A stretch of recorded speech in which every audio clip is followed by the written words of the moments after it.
ఇగో మా ఆయనకు నేనేమన్నా ఇంట్లో సామాన్ అయిపోయిందే పైసలు ఇయ్యు తీసుకొస్తా అన్నా. లేదు లేదు నేనే తీసుకొస్తా చిట్టి రాసి అనబట్టి అనగానే చిట్టి అంతా రాసిచ్చిన.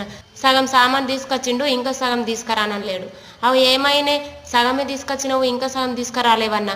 ఏమున్నాయి అవసరమైతే అంట్లో నువ్వు రాసిచ్చిన దాంట్లో అనబట్టి అనగానే మంచి నువ్వు పౌడర్ లేదు, పేరన్ లవ్లీ లేదు, గోర్ల పెంటు లేదు, నెత్తికి కలర్ లేదు, స్టిక్కర్లు లేవు, ఇన్నిగానే మర్చిపోయేస్తావా నువ్వు అనన్నా.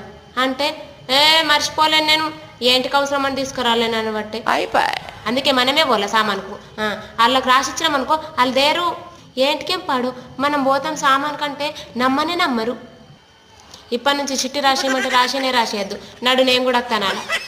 మనం పోతేనే మన సామాన్ వస్తుంది. మనం ఏమన్నా వాళ్ళు చెప్పిన రేటుకే తీసుకుంటామా? 20 రూపాయలు ఎత్తే 5 రూపాయలకి అంటాం. మనకు తెలియదా ఏమైనా కొనేటప్పుడు ఎంత ఆనంగా వస్తుంటాం?